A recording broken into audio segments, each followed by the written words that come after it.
Now, you had a song called Kickin Back Being Blue. Yes, sir. Now, was that kind of a response record to YG?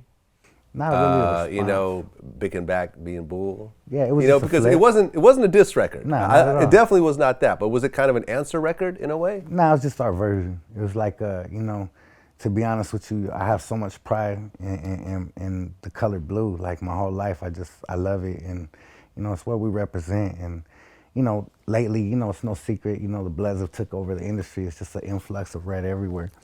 And it's cool, you know, you hear people saying bracket now and bowling and all this stuff, and you even hear homies talking like that once in a while in certain pockets of the city.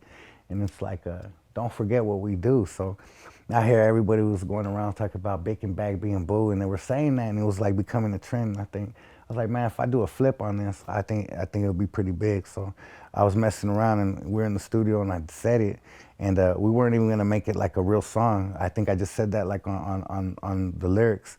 And then everybody was tagging like Kickin Back Being Blue. Wow, damn, that's sick, that's sick. So I went back to the studio, we changed the hook, we made it Kickin Back Being Blue, and it was literally just like, that's how I started the song. I just said that, but then I made the whole song that shit. Okay, but are you yourself Crip or affiliated? Nah, or no? hell no. No. Nah. No disrespect to Crips, but No, nah, we right, know which is what I am. which is what I thought. I mean, you were part Kickin of. Back Being Blue, Southsiders, we rock the blue rag too. Ah, Got one in my back that's pocket right now. Absolutely, yeah. okay. Yeah, I'm not familiar with how it works on the Chicano side. Sureños wear blue, Northerners wear red. So it's like, it's just Oh. our way, yeah. Which has nothing to do with Crips and Bloods. Nah, not at all. We rock the blue rag, the Northerners rock the red rag. Got it.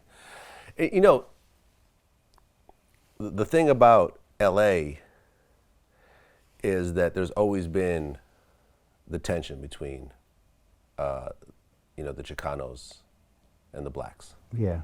You know, you always hear about the Crips and the Bloods, but a lot of times the main violence happens between the Mexicans and the blacks. True. That's something you grew up in. Nah, not at all. Not at all? My side of the city, there wasn't too many blacks. Oh. Anywhere I ever grew up, there wasn't too many blacks. I didn't grow up like in South Central or those type of cities, like where I live, Whittier, La Puente. It was just all Mexican. It's all raza, like hardly even any white people, you know? Is there a distinction between, you know, because you yourself are not Mexican. Nah. Is there a distinction between the Mexicans and the Central Americans and the Not at all. South Americans? Not at all. It's all considered La Raza. It was never even a question or brought up. Like nowadays that I'm getting like bigger and people want to know like my background, it's getting asked now. But my whole life, like nobody ever even tripped off that or even questioned it. Especially in my neighborhood, like we have homies from Honduras, like Guatemala, Salvador, everything, and it's all like that doesn't matter to us, you know what I mean?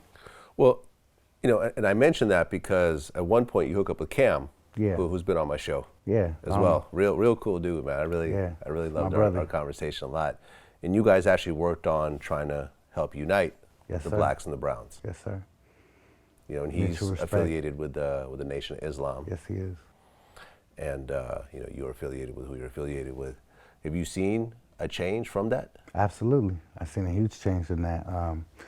I've seen more and more artists adapt to trying to connect and do what we did. I've seen, you know, even people like YG and Sad Boy Loco, you know, that was like, you know, black and brown. Like all of a sudden everybody was like to the mainstream, like, wow, that's dope, they did it. But it's like we've been doing that 4 or 5 years before that, you know? So I know for a fact that we made it easier and opened that door for people like that to make that acceptable, you know what I'm saying?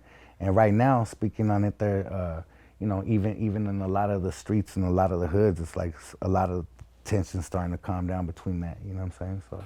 Right, because, you know, I had Big U, you know, we mentioned on the show, and he has a group that's, I believe, funded by the city. Yes, sir.